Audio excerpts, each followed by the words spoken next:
Hello students, so let's start today's lecture. Today we are going to start with Unit 3, that is admission of a new partner. हमने Unit 1, Unit 2 देखा, Introduction to Partnership Account. Second हमने देखा Treatment of Goodwill in Partnership Account.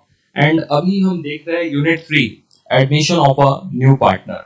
इसके revision में कुछ main parts हैं, कुछ basic understanding से जो भी चीजें हमने देखी थी वो सब चीज हम कवर करेंगे और उसके बाद आगे जाएंगे. सबसे पहले बेसिक है एडमिशन, मतलब कोई ना कोई न्यू पार्टनर एक पार्टनरशिप फॉर्म में क्या हो रहा है, इंट्रोड्यूस हो रहा है, क्यों हो रहा है, क्यों आ रहा है और हम क्यों ले रहे हैं उसको.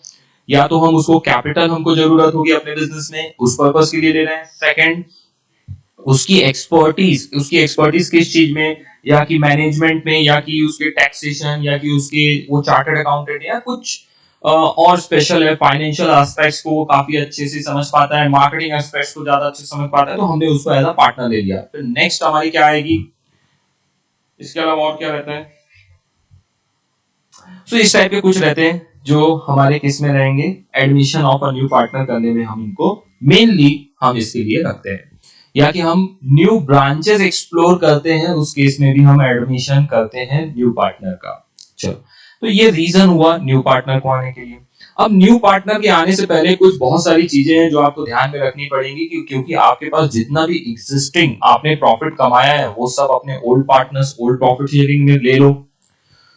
जो आपके आज तक प्रॉफिट से जो रिजर्व बनाए गए थे वो सारे रिजर्व्स आप अपने पास ले लो, क्योंकि वो भी किसने कमाए थे. रिजर्व्स बनते कहां से हैं, प्रॉफिट से, और प्रॉफिट किसका है वो अल्टीमेटली ओल्ड पार्टनर्स का. तो किसको देंगे, ओल्ड पार्टनर्स को. किस रेशियो में देंगे, ओल्ड रेशियो में देंगे. Got it. फिर उसके बाद आपकी कुछ एसेट्स हैं. अब जैसे ये जो क्लास में हम बैठे हुए हैं वो 1980 को कंस्ट्रक्ट हुई थी. डरो मत, बहुत अच्छी है. 1980 को सिर्फ कंस्ट्रक्ट हुई थी ये पूरी की पूरी बिल्डिंग, तब से ये यहीं पास है हमारी क्लास, राइट. अब इसको परचेस किया गया था 1980 में 25,000 रुपीज में. बिल्डिंग है, उसके ऊपर साथ में क्या लगा, डेप्रिसिएशन लगा. आज उसकी वैल्यू हो गई है नेग्लिजिबल ऑन बुक्स. और इसी तरह एक लैंड भी थी, वो 30,000 में परचेस की थी, पास में ही दूसरी बिल्डिंग कंस्ट्रक्ट करने के लिए हमने. और वो लैंड आज भी वैकेंट है 30,000 रुपीज में. नया पार्टनर आएगा, बोलेगा अरे ये सब एसेट्स के लिए मेरे को पैसे देने हैं, ये लो मेरे से ही सारे पैसे ले लो. समझ रहा है. लेकिन एक्चुअल में क्या इनकी वैल्यू नेग्लिजिबल है, क्या 30,000 है, इवन क्या 25,000 है, नहीं. ये जो 25,000 है 2.5 करोड़ हो गई है, और जो 30,000 है वो 3 करोड़ हो चुकी है. अब क्या करोगे. इसीलिए हम क्या कर चाहता है, जो ओल्ड पार्टनर्स है बोलते हैं ये जो एसेट्स बुक्स में है उनकी एक्चुअल वैल्यू ज्यादा है, तो हम इन सब एसेट्स का क्या करेंगे, रीवैल्यूएशन करेंगे. और जो जितना रीवैल्यूड होने के बाद जितना वैल्यू आएगा उसमें से शेयर्स किसको देना पड़ेगा, न्यू एडमिट जो पार्टनर आ रहा है, assets minus liability and all चीजें रहेंगी, रिवैल्यूएशन का प्रॉफिट, और जो रहेगा वो सब किसको, वो कौन ले लेगा, ओल्ड पार्टनर्स ले लेंगे, और उसके बाद बाकी न्यू पार्टनर को एडमिट करेंगे अकॉर्डिंगली. नेक्स्ट, जो लॉसेस होंगे पुराने वो भी किसको लेने पड़ेंगे, ओल्ड पार्टनर्स को, इनकेस रहेंगे तो. रिजर्व भी हो गया, ठीक है. ये चीजें रहेंगी. अभी नेक्स्ट आते हैं. इसी तरह जिस प्रकार से हमने एसेट्स को रिवैल्यूएट किया है वैसे ही हम अपनी लायबिलिटीज को भी रिवैल्यूएट करेंगे. कुछ पुरानी लायबिलिटीज चल रही थी, डिस्प्यूट चल रहा था, अभी उसको पे करने की जरूरत नहीं है, या कि आपको कुछ फ्यूचर में मेजर आपको लायबिलिटी आने वाली है, वो दोनों को अकाउंट फॉर करना पड़ेगा. सबसे मेन इंपॉर्टेंट अकाउंट फर्स्ट बन जाता है यहाँ पर रिवैल्यूएशन अकाउंट, या कि जिसको बोला जाता है profit and loss adjustment account.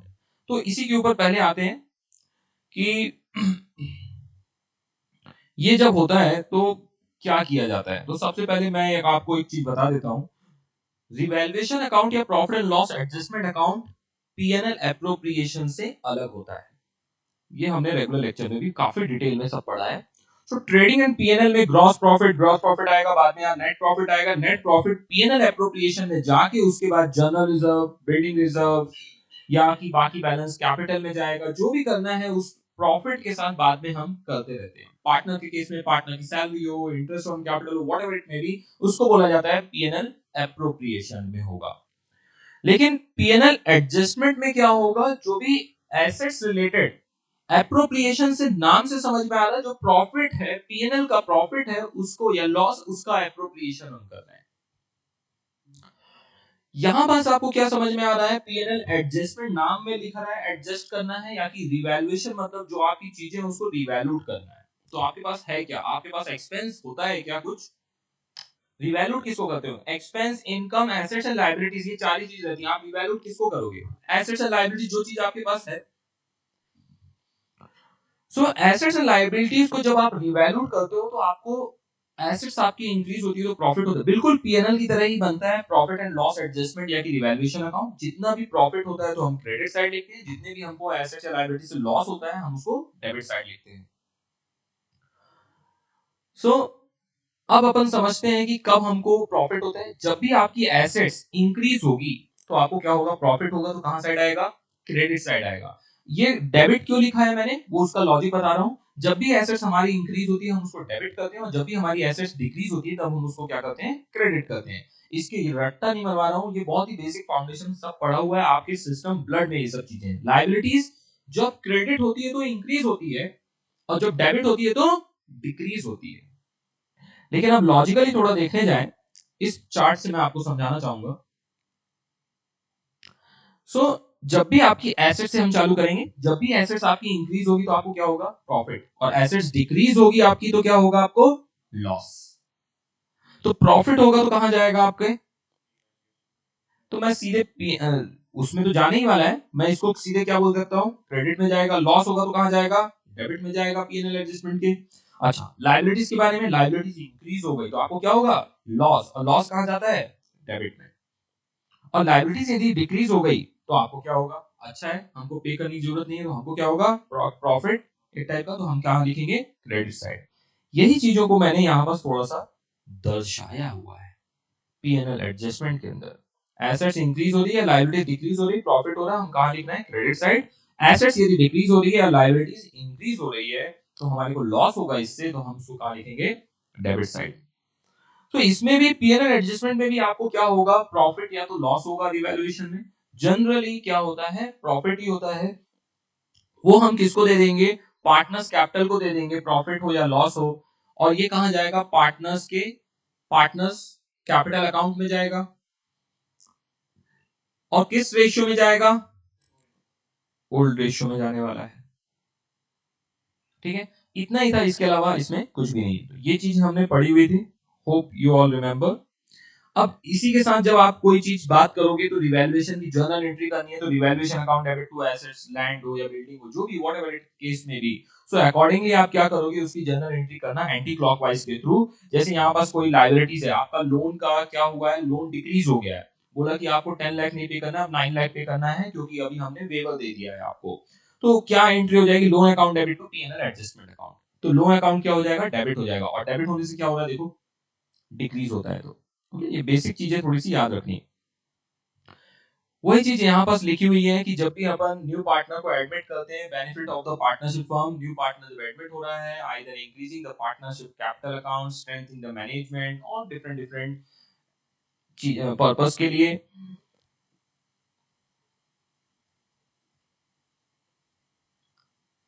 तो जो भी आपकी एसेट्स एंड लायबिलिटीज है उसको क्या करना है, आपको रिवैल्यूट करना है, और पर्पस क्या है, उसको मेक अपडेटेड करना है। उसके बाद जब वो बैलेंस शीट हमारी अपडेटेड हो जाती है या कि एसेट्स एंड लायबिलिटीज अपडेटेड हो जाती है, उसके बाद हम न्यू पार्टनर को एडमिट करते हैं, लॉसेस और रिजर्व्स को डिस्ट्रीब्यूट कर लेते हैं। यही चीजें सब इसमें लिखी हुई है। गुडविल के ट्रीटमेंट के बारे में बोला है, यूनिट 2 में हमने कर लिया है।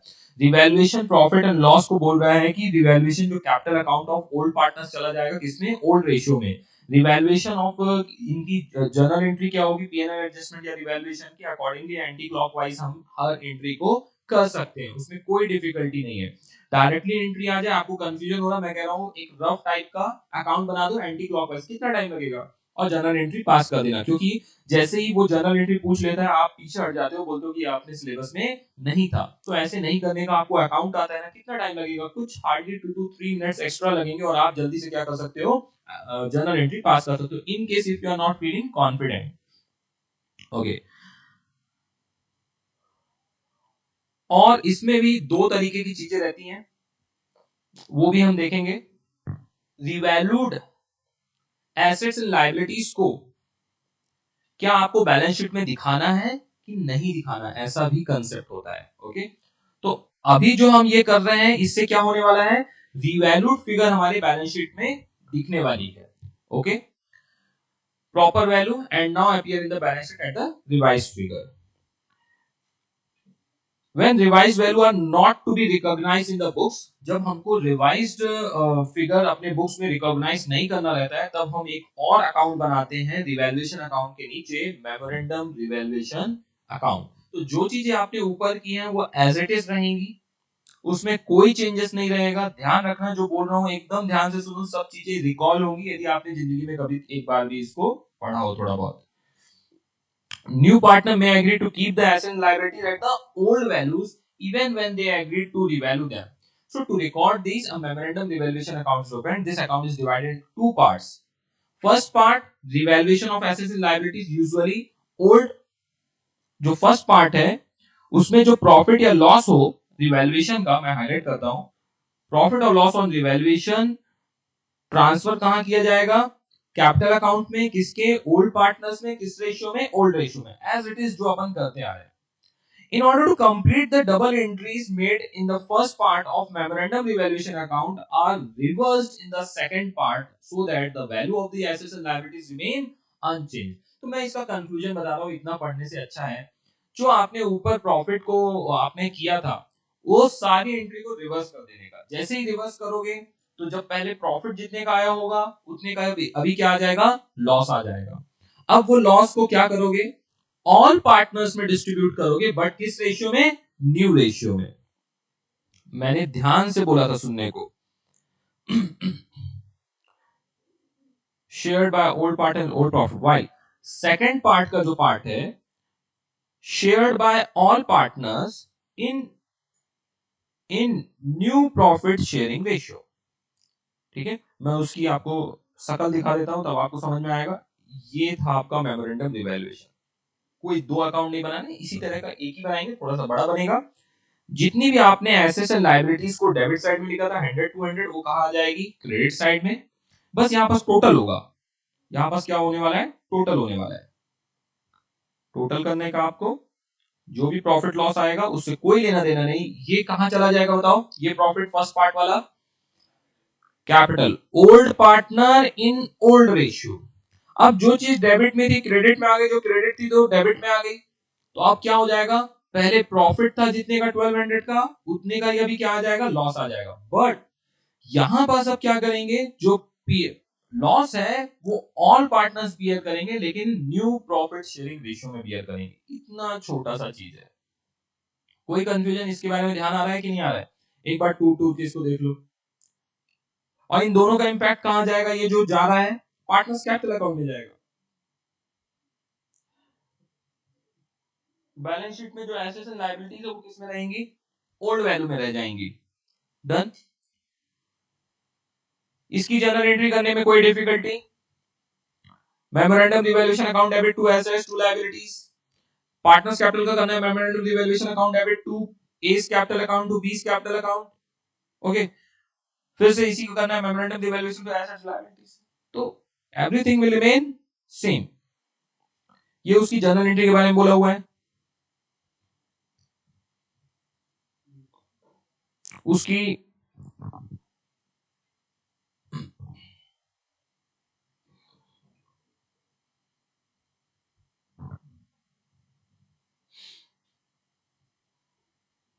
देख लो एक बार। डन।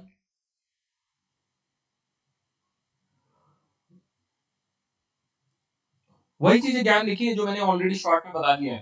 रिजल्ट, जो रिजल्टेंट प्रॉफिट एंड लॉस है, revaluation is adjusted to the partners capital account. हम पार्टनर्स कैपिटल अकाउंट से ही हम करने वाले हैं। Revaluation and memorandum revaluation account में डिफरेंस क्या है,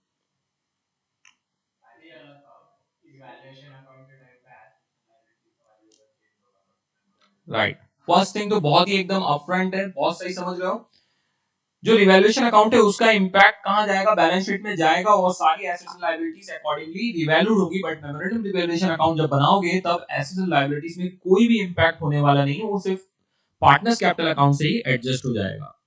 ओके, वहां रिवैल्यूएशन अकाउंट एक ही पार्ट में बनता है और मेमोरेंडम रिवैल्यूएशन दो पार्ट में बनता है। बहुत अच्छा है। और नेट रिजल्ट जो रिवैल्यूएशन एसेट्स का रिवैल्यूएशन अकाउंट का रहेगा तो मेमोरेंडम रिवैल्यूएशन का एग्जैक्टली अपोजिट हो जाएगा, ऐसा कुछ। ठीक है, सो इन्होंने फर्स्ट क्वेश्चन दिया है, हम उसमें नहीं जाएंगे, बहुत ही सिंपल सा क्वेश्चन है।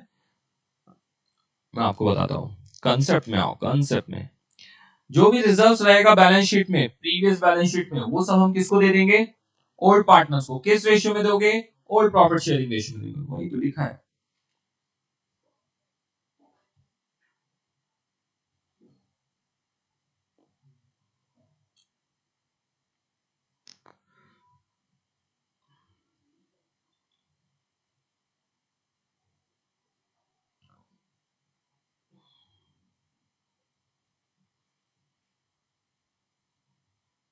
और क्या आ गया,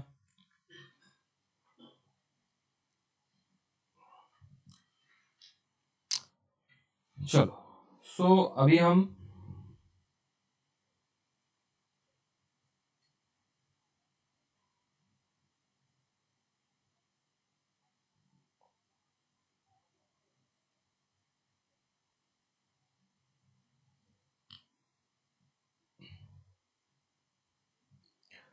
और आपको क्या बता दूं,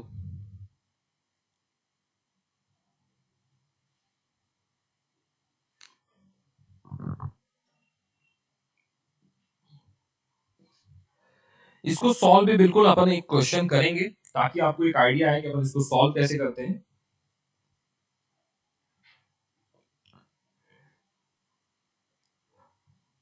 सॉल्व करने का pattern will remain same.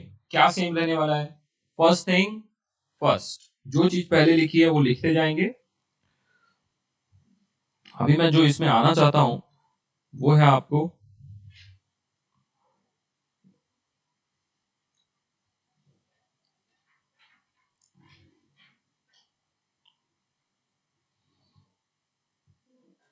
Hidden goodwill and all है चीजें, मैं पहले उस कवर करता हूं।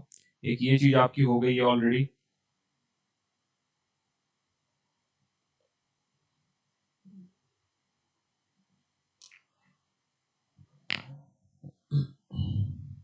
ये जो शेयर्स हैं इनको पढ़ने की आदत डालिए। हाँ, रेशियो, शेयरिंग रेशियो जो है, कंप्यूटेशन ऑफ न्यू पीएसआर, ये हमने प्रीवियस जब गुडविल का टॉपिक किया था तो हमने बहुत अच्छे से देखा था कि न्यू पीएसआर कैसे कैलकुलेट किया जाता है। न्यू पीएसआर कैसे कैलकुलेट किया जाता है, कोई बताएगा?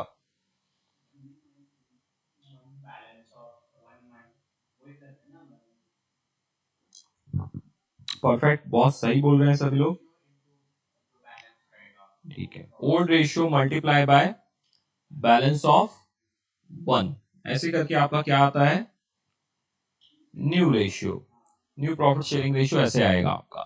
जो भी ओल्ड रेशियो दिया रहेगा उसमें से बैलेंस ऑफ वन, जैसे यहाँ पास न्यू एडमिटेड कितना है, 1/5 शेयर का, तो बताओ 1 माइनस 1/5 कर लोगे तो कितना आ जाएगा, 4/5। उसको ओल्ड रेशियो से 3/5 और 2/5 से मल्टीप्लाई कर दोगे, यही चीज किया हुआ है यहाँ पास। ओके, ये 4/5 को 3/5 और 2/5 से मल्टीप्लाई कर दिया, तो आपका आ गया क्या, न्यू पीएसआर। अब यहाँ पर बहुत सारे, मैंने प्रीवियस सेशन में भी जाते जाते आपको बोला था और आज भी बोलूंगा कि जितने भी ये पीएसआर के केसेस दिए हुए हैं ऑलरेडी काफी डिटेल में हमने सॉल्व किया हुआ है। अब मैं प्रॉफिट शेयरिंग रेशियो कैसे कैलकुलेट करते हैं यहाँ पास नहीं डिस्कशन करना चाहिए, लेकिन आपको यदि लग रहा है कि ये बहुत हल्के में ले सकते हैं तो ये आपकी मिस्टेक होगी। बिकॉज बहुत ही डिफरेंट डिफरेंट और डिफिकल्ट, या कि आप बहुत ही लॉजिकल और सेंस के साथ इसको डिजाइन किया गया है, जितने भी पीएसआर कैलकुलेट किए हैं। और मेरे इंट्यूशंस बोल रहे हैं इस बार के एग्जाम में तो पक्का पीएसआर के ऊपर वो आपको क्वेश्चन डायरेक्ट नहीं, पार्टनरशिप के अंदर इन्वॉल्व करके पूछने वाला है। तो आपको फर्स्ट टारगेट क्या रहेगा कि रेशियो कैलकुलेट करना, और यदि आपको लग रहा है कि बहुत इजीली आप रेशियो कैलकुलेट कर लेंगे तो आप थोड़ा सा इसको जो केसेस दिए हुए हैं उन पे एक बार सॉल्व करके देखिए। उन्होंने लैंग्वेज के साथ ऐसा खेला है कि आपको लगेगा कि आपने सही किया है, लेकिन वो सही नहीं रहने वाला। बिना सॉल्यूशन को रेफर किए हुए, मैंने प्रीवियस भी सेशन बोला था, एक बार आप ट्राई करो, सो आपको एक आइडिया आएगा। जिसने ट्राई किया वेल एंड गुड, जिसने नहीं किया है कर लेना, बिकॉज पीएसआर कैलकुलेट करना यहाँ पास अपन नहीं बता सकते। सो स्टिल मैं आपको बोलूंगा कि एक केस फिफ्थ ऑलरेडी स्क्रीन में आपके सामने, एक यहां पास इमीडिएटली आप एक इसको सॉल्व करके देखिए।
डन।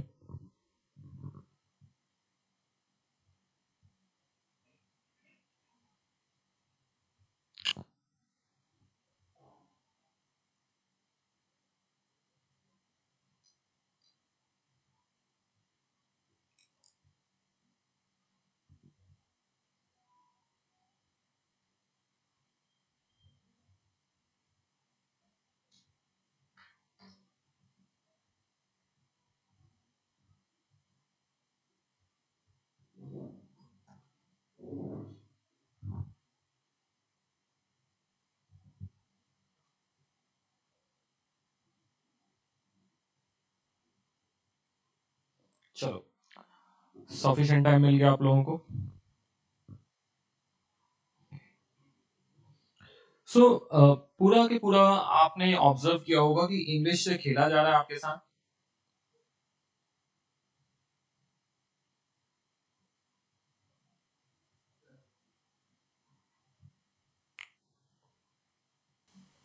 मैं लास्ट टाइम आपको एक बार और इन्फॉर्म कर रहा हूँ, रेशियोज के साथ खिलवाड़ नहीं करने का, इसकी अच्छी प्रैक्टिस करके जाइएगा।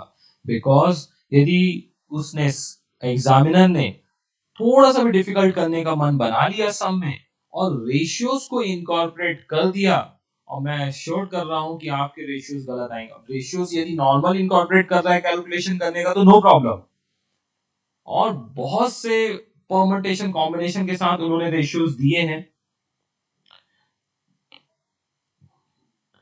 आप जितने रेशियोज कैलकुलेट करना है एक बार बिना आंसर रेफर करे आप सॉल्व करके देखिए, यू विल फील कि समथिंग यूनिक कुछ तो है। केस आई और ये केस नंबर यहाँ पास के तो मतलब बहुत ही ज्यादा यूनिक्स है।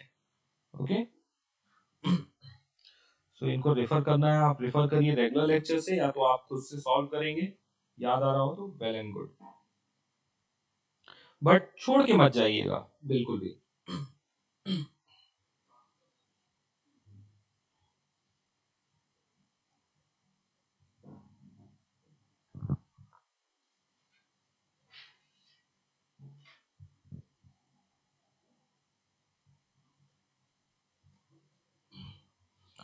चलो बताओ, सबसे पहले क्वेश्चन में old ratio and new ratio दिया हो तो आप क्या कैलकुलेट करोगे? Sacrifice ratio. और ये सैक्रिफाइस रेशियो क्यों कैलकुलेट कर रहे हो? सैक्रिफाइस रेशियो क्यों कैलकुलेट कर रहे हो? जल्दी से बोलो। गुडविल, जो गुडविल न्यू पार्टनर लेके आए या जो भी है हिडन गुडविल आइडेंटिफाई करे, उसको डिस्ट्रीब्यूट करने के लिए किसको? ओल्ड पार्टनर्स को। तो किस रेशियो में डिस्ट्रीब्यूट करेंगे? आया हुआ सैक्रिफाइस रेशियो है। नेक्स्ट, जब क्वेश्चन के अंदर ओल्ड रेशियो भी दिया हो और न्यू पार्टनर का सिर्फ शेयर दिया हो, तब आप क्या कैलकुलेट करोगे? New profit sharing ratio calculate करोगे। क्यों करोगे न्यू प्रॉफिट शेयरिंग रेशियो? कहां आता है काम न्यू पीएसआर?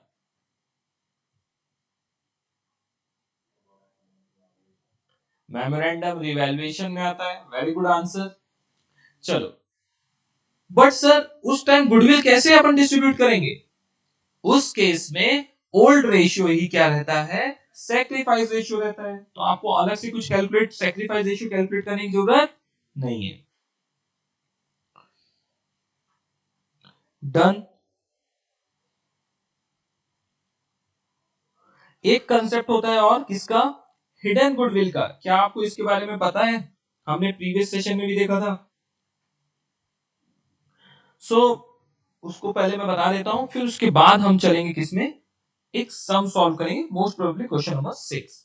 सो हिडन गुडविल कैसे कैलकुलेट करते हैं? जो इनकमिंग पार्टनर कैपिटल लेके आता है उसका रेसिप्रोकल निकालते हैं, जो हमने प्रीवियस सेशन में भी देखा था। अच्छा खासा डिस्क्रिप्शन डिटेल में दिया हुआ था, फिर से यहाँ रिपीट है। फिर उसके बाद टोटल एक्चुअल कैपिटल जो रहेगी पूरे ऑल पार्टनर्स की, वो निकाल लेंगे, उसको उससे लेस कर देंगे, और जो बचता है उसी को बोलते हैं क्या? फर्म्स की गुडविल। किसकी गुडविल? Firm goodwill. फर्म मतलब अब कौन वाली फर्म आप समझ रहे हो, मेरी समझ नहीं रहा है, लेकिन पूरे बिजनेस की गुडविल उसको कंसीडर की जाएगी। उसमें से न्यू पार्टनर का शेयर के लिए अप्लाई किया जाएगा। उसके लिए आप ये एक सम को जल्दी से गो थ्रू करिए। इलस्ट्रेशन नंबर 8, कोई लिखने की जरूरत नहीं है ऐसे सम को। देखिए क्या सही किया गया है। लास्ट सम है,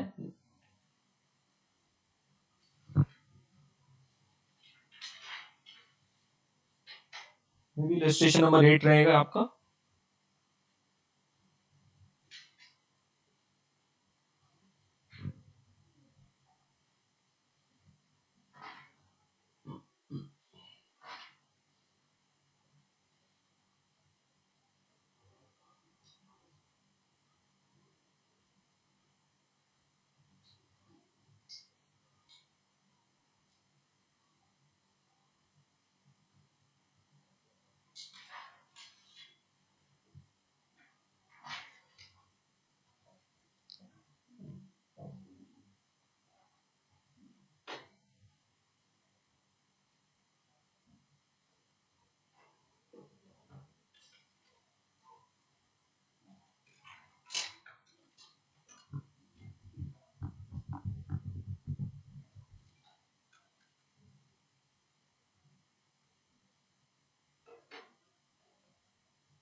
एक और सम के अंदर ट्रिक देता है। क्वेश्चन क्या बोलता है? कभी कभी बीच में बोल देता है सम के अंदर क्या, कि जो क्लोजिंग बैलेंस है पार्टनर्स के कैपिटल अकाउंट का, वो इक्वली मेंटेन करना है। ध्यान आ रहा? As per their ratio. तो जो भी रहेगा हम एज पर टोटल कैपिटल को रेशियोज में डिस्ट्रीब्यूट करके उनकी क्लोजिंग कैपिटल बनाते हैं। ध्यान आ रहा हो कुछ? और जो भी बैलेंसेस आएंगे बाद में, वो या तो कैश में वो विड्रॉ करेंगे या तो वो लेके आएंगे। ओके, एक ये एडजस्टमेंट भी बहुत फेवरेट है इंस्टीट्यूट का, या कि इस टाइप के सम्स में। सो विदाउट वेस्टिंग टाइम हम एक सम यहां पास करने की कोशिश करते हैं, आइदर क्वेश्चन नंबर 11 और 12। मैं देख रहा हूं उसमें से डिफिकल्ट या कि चैलेंजिंग कौन सा है।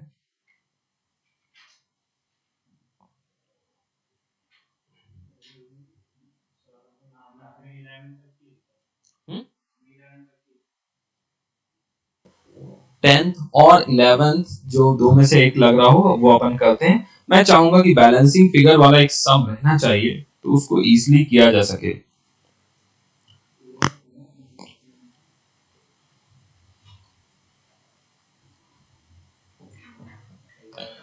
गुडविल भी है।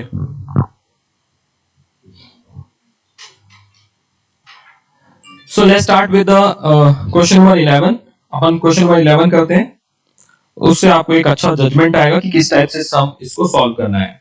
एक ही रूल है, आप चाहो तो आप भी स्टार्ट कर सकते हो। फर्स्ट थिंग फर्स्ट रूल, मेरे सभी लेक्चर में कोई भी टॉपिक पढ़ो मेरे से यही रूल हमको अप्लाई करने का है।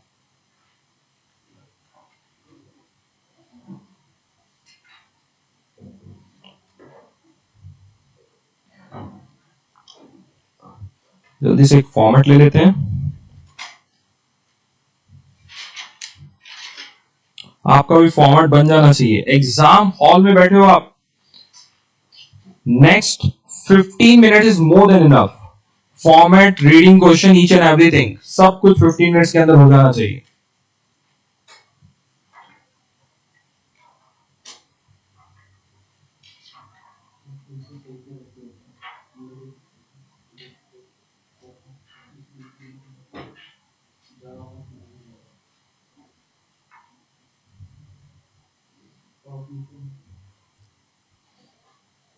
और मेमोरेंडम रिवैल्यूएशन भी छोटे छोटे सम दिया हुआ है क्या, कि दिया ही नहीं है अभी इसमें? बीच में था ना एक, बस ऊपर ही दिया होगा। Okay, no problem. तो मेमोरेंडम रिवैल्यूएशन में भी कोई रॉकेट साइंस नहीं है। देखो मेमोरेंडम रिवैल्यूएशन का एक सम दिया हुआ है। क्वेश्चन नंबर कौन सा था? फर्स्ट और सेकंड वहीं पास दे दिया था उसने। ओके, सेकंड क्वेश्चन था क्वेश्चन नंबर 2।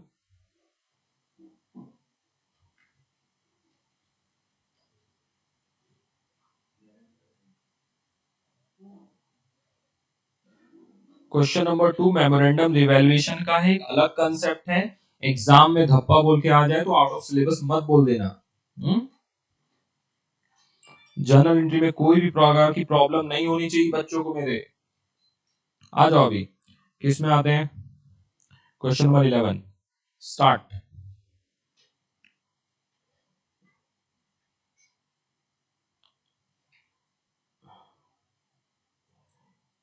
आप क्या क्या बनाओगे? Revaluation account, partners capital account and balance sheet.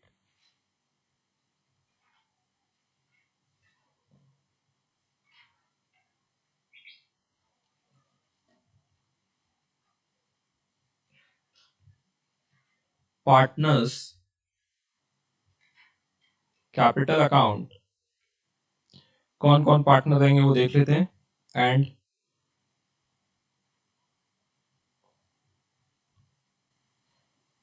Balance sheet after admission.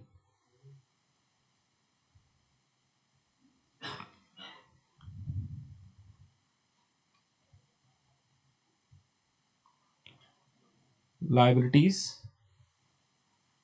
Assets, rupees, और आप इसको डिटेल्स कर सकते हो।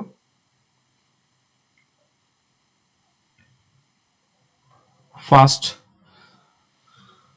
अच्छा, alpha beta were partners in a firm namely Metacam, sharing profit and losses equally. So इनका क्या है, एक इंपॉर्टेंट मिल गया, इक्वली। कैपिटल जो है 3 lakh and 2 lakh. Stop writing, sufficient time है। मेरे को जितना टाइम दिया है वो सफिशिएंट है। आपको मेरे से 200% फास्ट रहना है। एग्जाम आपको लिखना है, मेरे को नहीं। Balance sheet of Meta and Camazon 31 March 2020। Liabilities दी हुई है, अल्फा बीटा का capital 3 lakh 2 lakh, general reserve है। ओके, गुड गुड, ऐसे ही बोलेंगे। बस वर्कमैन कंपनसेशन फंड है, ये कुछ लोगों को एग्जाम में समझेगा नहीं कि इसके साथ क्या करने का है आपको। ये एक फंड है।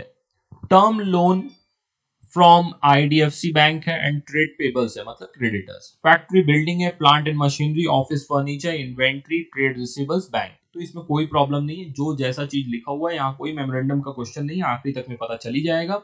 तो हम जो चीजें पहले देख रहे हैं, जो चीजें जहां लिखनी चाहिए हम वहां सबसे पहले लिखेंगे. They agreed to admit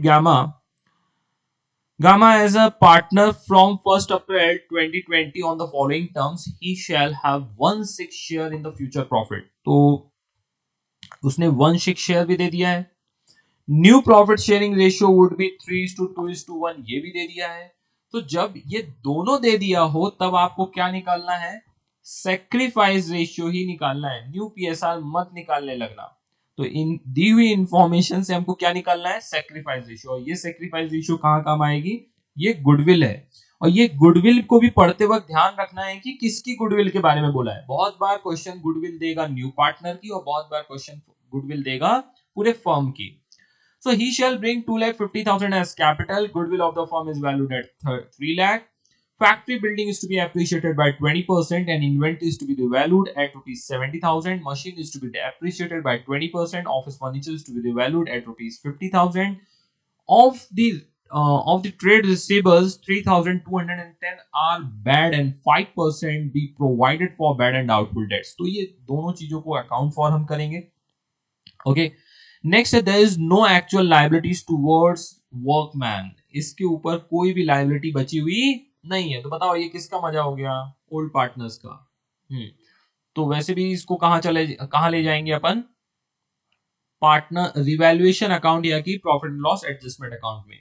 now you are required to prepare what? Revaluation account, partners capital account, bank account and balance sheet after admission. So हमने इसका फॉर्मेट बना लिया है अल्फा बीटा गामा का. तो आ जाओ फर्स्ट थिंग फर्स्ट से स्टार्ट करते हैं. Right the name. मेरी तरह मत लिखना. ये रिवीजन है, ध्यान रखिएगा. आपको पूरा फुल फॉर्मेट के साथ सब चीजें करनी है.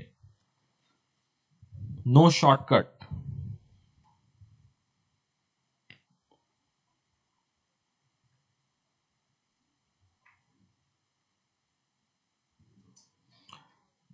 बैंक अकाउंट्स ने क्यों बोला है तब भी अपन बना देंगे. कुछ खास जरूरत नहीं है. बोला है तो बना देंगे. अभी क्या करें. हाँ बोल तो रहा हूँ 4 बार. बोला है तो बना देंगे. अब जानते हो आप सोचोगे इसमें कुछ नहीं है और इंस्टीट्यूट खेल जाएगी इसी के ऊपर. वो देखती है आप हमारी कितनी बातें सुनते हो.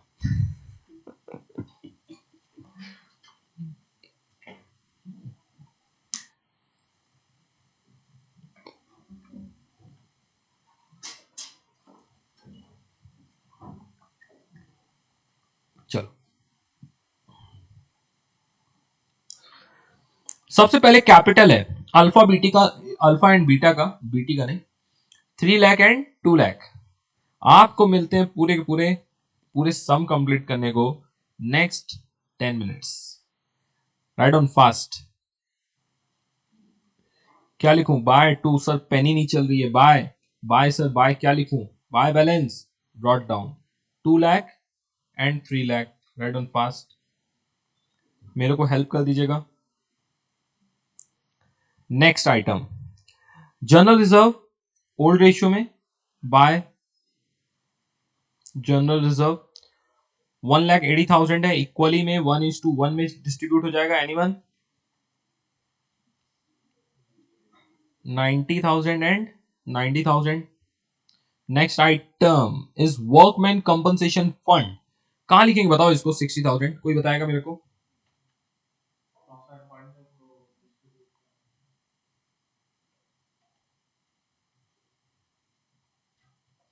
Partners capital account.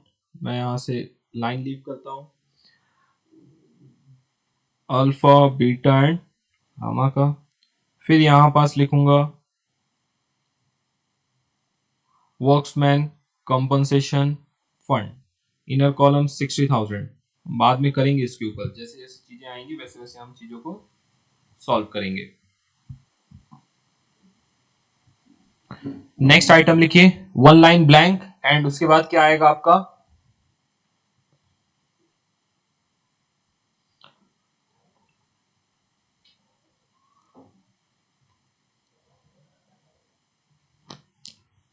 लोन आएगा, fill in the blank fast.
So maybe यहाँ पर आवाज नहीं होगी, तो कोई भी मैंने ऐसा कुछ रॉकेट साइंस किया नहीं है। हमने सेक्रीफाइस रेशियो कैलकुलेट किया है। सेक्रीफाइस रेशियो में जिसको जो सेक्रीफाइस कर रहा है हम उसको क्या देंगे, क्रेडिट देंगे, और जो गेन कर रहा है उसको क्या करेंगे, डेबिट करेंगे। ओके, यहां पास स्पेसिफिकली उसने कोई गुडविल लेके नहीं आ रहा है, तो हम उसके कैपिटल को डेबिट दे देंगे, इसको गामा को। नेक्स्ट आ रहा है गामा को देने के बाद ये एंट्री हो जाएगी, उसका वैल्यू कितना आएगा, 50,000 आएगा। यही चीज बस हमने कैलकुलेट किया यहाँ पास। और डेटर्स की बात है, डेटर्स माइनस बैड डेट्स, जो बैलेंस आएगा उसके ऊपर आरडीडी कैलकुलेट किया जाता है, तब जाके नेट डेटर्स आएगा। कैलकुलेशन में आगे देखते हैं। सो अभी यहाँ पास एंट्री हो गई है गामा टू बीस कैपिटल। तो कोई बताएगा मेरे को इसकी एंट्री कैसे करूं, तुम्हें? मेरे को नहीं पता है।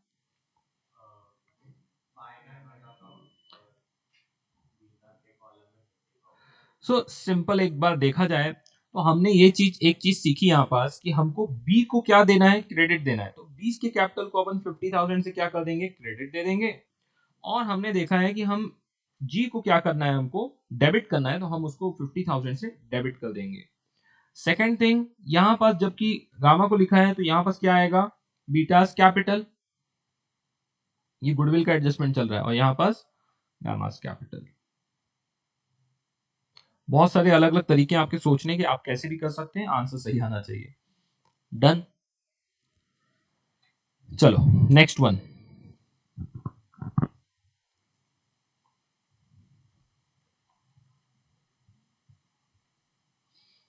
What is the next one?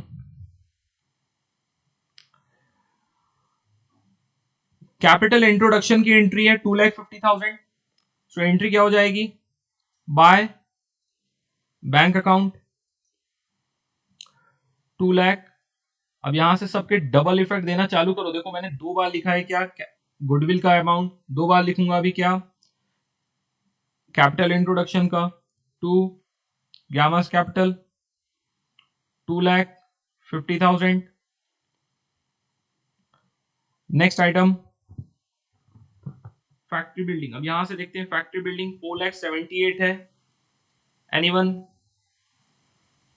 Appreciation 20%, 95,600। What is outer column?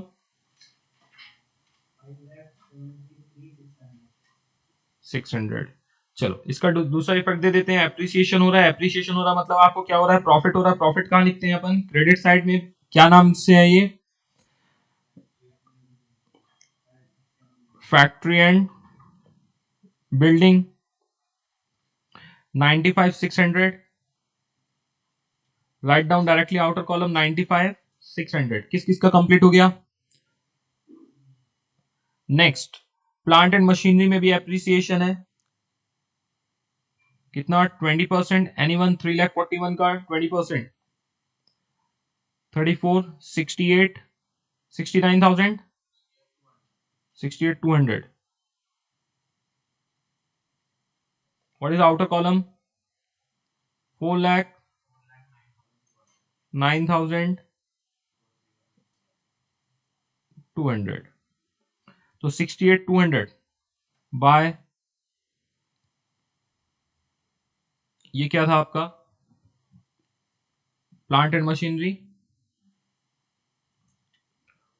अभी दो आपके डेप्रिशिएट हो रहे हैं, राइट, 58,77। तो आ जाओ लिख देते हैं,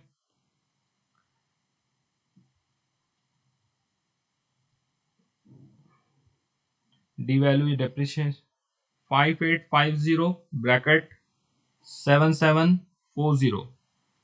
ये आपका आ जाएगा 50,000, और ये आपका आ जाएगा 70,000।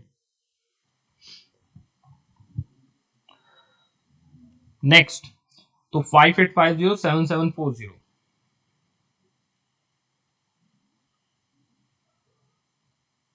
ये आपका रिवैल्यूएशन में डेबिट साइड में आएगा, क्योंकि लॉस है आपका। फर्स्ट कौन सा है आपका, ऑफिस फर्नीचर है। Second inventory.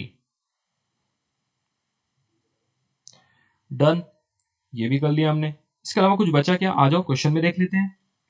फैक्ट्री बिल्डिंग भी हो गया, एप्रिशिएट डेप्रिशिएट हो गया। Of trade receivable 3120 are bad debts. तो आ जाओ 3120 अपन बैड डेट्स कर लेते हैं, लेस बैड डेट्स 3210 3120 3210। तो ये कितना आ जाएगा आपका 1,43,000 140 आ गया। ओके, ये ब्रैकेट में रहेगा। लेस आरडीडी कितने परसेंट करने को बोला है? 5%। 7,000 ये भी ब्रैकेट में। आउटर कॉलम 1,33,000 आ जाएगा। चलो, ये दोनों का आपको लॉस हो रहा है, आपकी एसेट डिक्रीज हो रही है, तो 3210 and 7,000 to bad debts and to RDD, ये भी हो गया डबल। नेक्स्ट आपका क्या बच रहा है क्वेश्चन में, बोलिए। There is no actual liabilities towards workman. तो कोई भी एक्चुअल लायबिलिटी नहीं है इसके ऊपर, तो हम इसको भी राइट ऑफ कर देंगे और इससे हमारी लायबिलिटीज क्या हो जाएगी?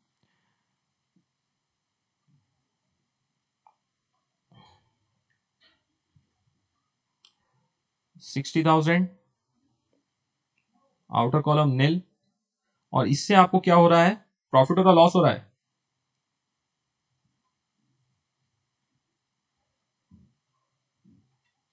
60,000 का आपको प्रॉफिट हो जाएगा। Anyone to partners capital account, alpha and beta ही बस आएगा। Anyone tell me what is the profit? 1,40,000। और इसको डिस्ट्रीब्यूट मत करना, कितना आ जाएगा? इक्वल है 70,000। सो अपन क्या लिखेंगे? बाय रिवैल्यूएशन अकाउंट ब्रैकेट में प्रॉफिट। और यहां भी आप लिख सकते हो, पार्टनर्स कैपिटल के नीचे आपको लिखना चाहिए revaluation profit transfer to partners capital account. Next 70,000 70,000। What is the next thing?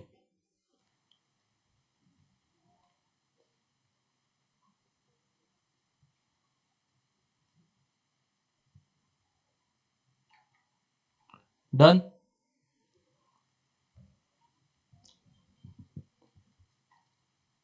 आपका रिवैल्यूएशन अकाउंट क्लोज हो गया। नाउ टर्न्स, नाउ ये पार्टनर्स कैपिटल का बैलेंस आएगा, अभी जल्दी से निकाल दो। बाय बैलेंस कैरिड डाउन, तब तक मैं बैंक्स का कर देता हूं। टोटल 2,94,200। सो ऊपर आ जाएगा आपका bank 2,94,200। Anyone partners capital account?